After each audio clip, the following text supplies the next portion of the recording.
So now let us start our question number 28, which is given us a uniformly charged sphere with a charge Q and radius capital R. The electric field is plotted as a function of the distance from the center. The graph which would correspond to the above situation is. देखो बेटा, इसके लिए या तो हमें result पहले से पता हो, अगर आपने ये कर रखा है तो आप डायरेक्टली आप ये चूज कर लोगे, और आपने अगर नहीं कर रखा है तो मैं इसके केस को डिस्कस कर लेता हूं ताकि इन फ्यूचर आप डायरेक्टली इसके ऑप्शन को टिक कर सको। ठीक है, तो केस क्या है हमारे पास? यूनिफॉर्मली चार्ज्ड स्फीयर है जिसके ऊपर जो चार्ज है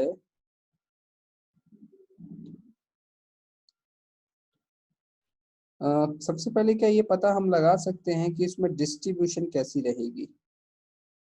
तो अब देखिए कि क्वेश्चन में कुछ यहाँ के अलावा कुछ इंफॉर्मेशन ऊपर भी लिखी गई है, क्योंकि अदरवाइज यहाँ से हमें क्लियर नहीं होगा कि सिचुएशन क्या है।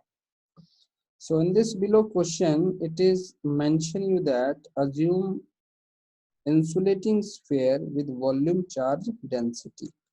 So very much clear now the case. अब हम करते हैं इसको शुरू।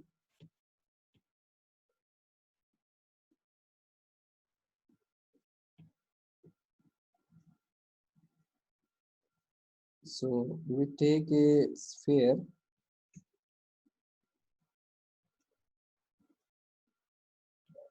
और हमें इसमें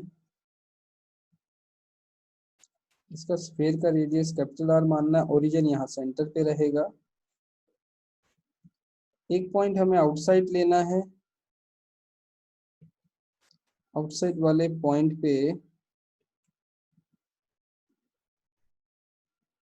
हमें इलेक्ट्रिक फील्ड माननी है, निकालनी है। तो लगेगा बेटा गॉस लॉ ही, there is no issue. So इसको फिल कर देते हैं so that we represent it like a solid sphere. और जो इसकी चार्ज डेंसिटी है इसके ऊपर कैसी है, रो है, you know volume charge density. Now बाहर का अगर हमने पॉइंट लिया है तो आपको वहां से गॉसियन ड्रॉ करना है।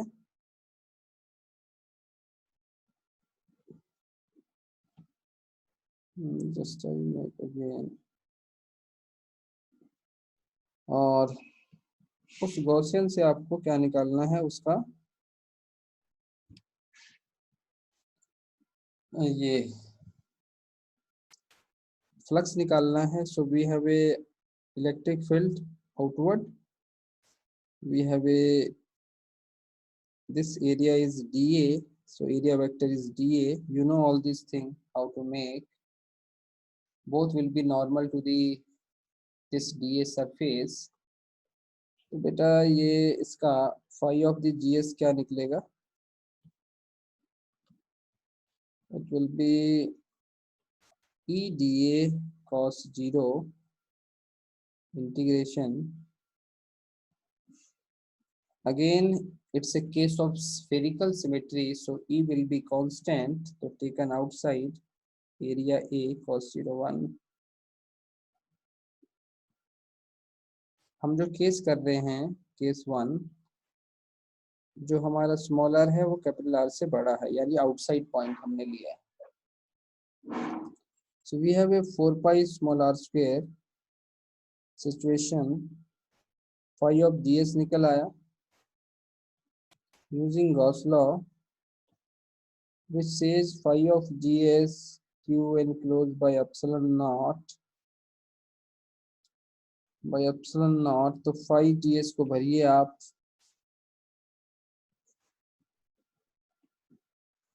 अब क्यू एनक्लोज देखिए यहाँ पे कैसा रहेगा। क्यू एनक्लोज इस जीएस के अंदर कितना चार्ज एनक्लोज हो रहा है। तो जैसा आपने थ्योरी में बहुत सारी एग्जाम्पलें करी हैं डेरिवेशंस भी करी हैं कि इसके अंदर आपको देखना होता है। तो आप देखिए ये सारा का सारा ये जो येलो शेडेड पोर्शन है इस पे वॉल्यूम चार्ज डेंसिटी अवेलेबल है, यहाँ मैंने मेंशन की हुई है ना रो। तो ये सारा का सारा आपको काउंट करना है। तो बेटा रो होता है यूनिट वॉल्यूम के ऊपर चार्ज, तो इस पूरे येलो पोर्शन का वॉल्यूम कितना होगा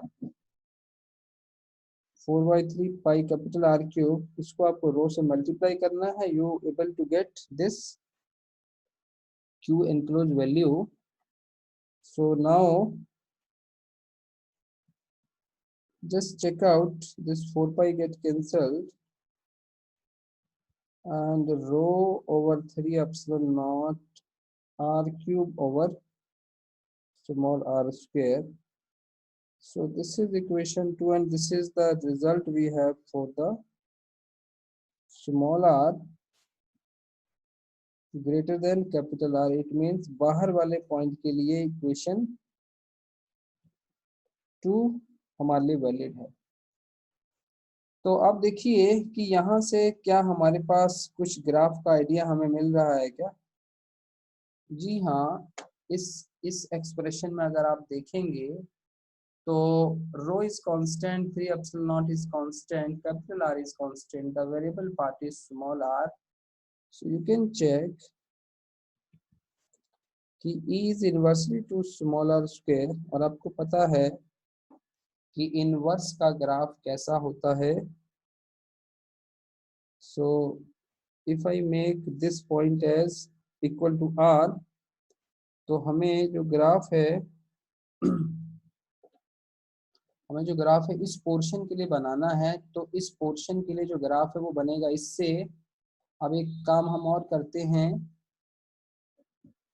कि small r equal to capital R, अगर मुझे पर्टिकुलर इस पॉइंट पे वैल्यू पता करनी है तो मेरे पास एग्जैक्ट वैल्यू क्या आएगी, तो वो इक्वेशन 2 से आ सकती है। From equation 2, if I put small r equal to capital R, then we have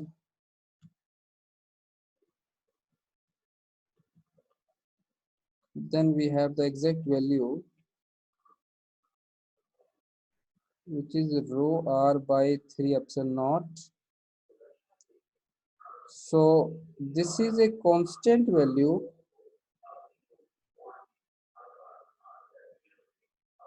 it's a constant value, यानी कि यहाँ पर एक कांस्टेंट वैल्यू आपके पास आ जाएगी,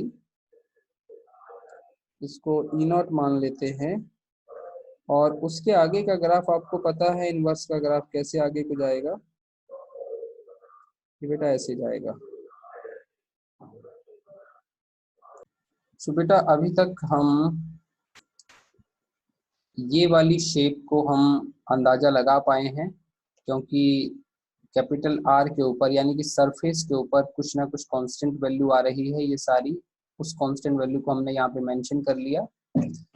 यानी कि हमारे पास स्मॉल आर यानी कि रेडियस अगर कैपिटल आर से बड़ा हो तो हमारे पास ये शेप है, और अगर वो छोटा हो तो क्या शेप रहेगी, इसके लिए हमें दोबारा से गॉस लॉ को लगा के उस कैलकुलेशन को हमें करना पड़ेगा। सो उसके लिए हम करते हैं, no issue, we can draw another diagram hair.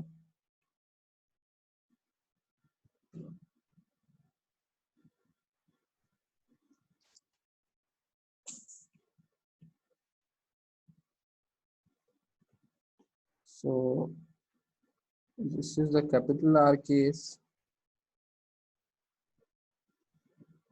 but now this time we have to take the point inside somewhere here,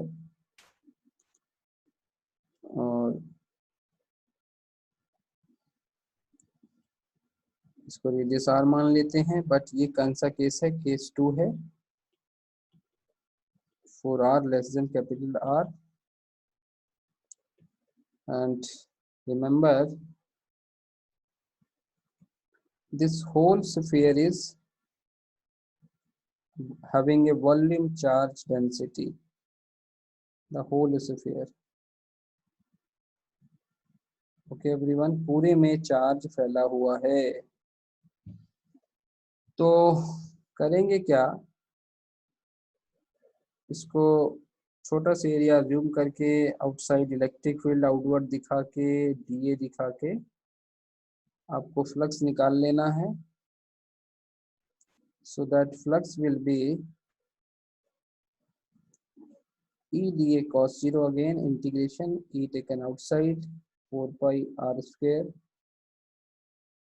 4 pi r square. यहाँ तक तो बेटा कॉमन ही हुआ.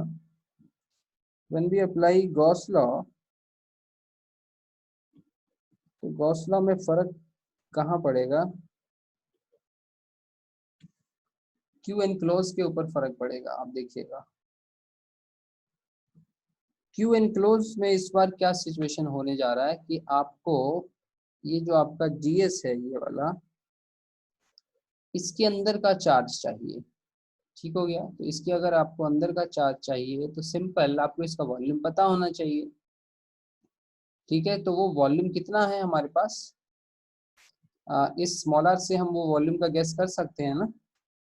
तो we have a rho multiply 4/3 pi small r cube over epsilon naught, और left वाला portion तो हमारे पास इक्वेशन 4 से अवेलेबल ही है, ये रहा. So E into 4 pi small are square.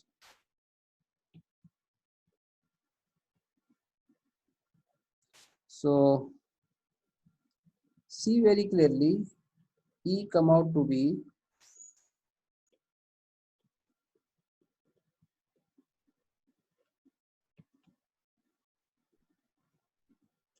4 pi r square, cancel 4 pi, 1 r left here. So the answer is rho by 3 epsilon naught into r.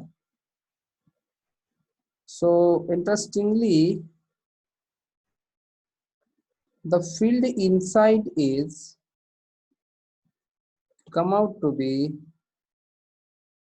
directly proportional to the radius, directly proportional to the distance. यानी कि अब आप E versus जब R graph बनाएंगे बेटा इसका, तो आपको पता है डायरेक्टली प्रोपोर्शनल का ग्राफ कैसा बनता है. It is like a straight line. कहने का मतलब कि जितने पोर्शन में वो डायरेक्टली, और ये हमने देखा भी कि वो ये वाली सिचुएशन इनसाइड के लिए पॉसिबल है, यानी कि इतने पोर्शन में इतने हिस्से में वो ग्राफ हमारा स्ट्रेट लाइन दिखना चाहिए. तो वो हमने ये जो मैंने ब्लू लाइन दिखाई है ये दिखाई है किसके लिए, for r less than capital R के लिए. ठीक है बेटा.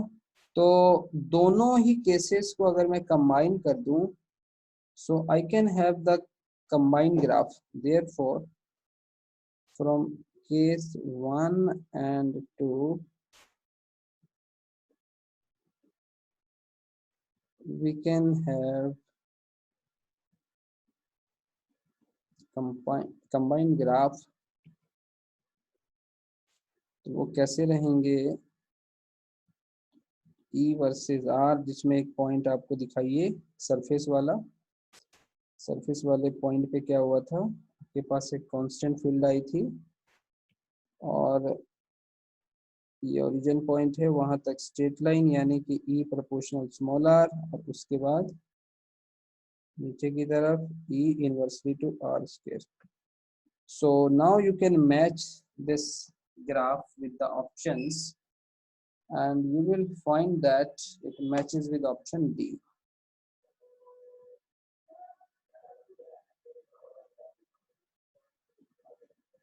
ठीक है, चेक भी कर लेते हैं.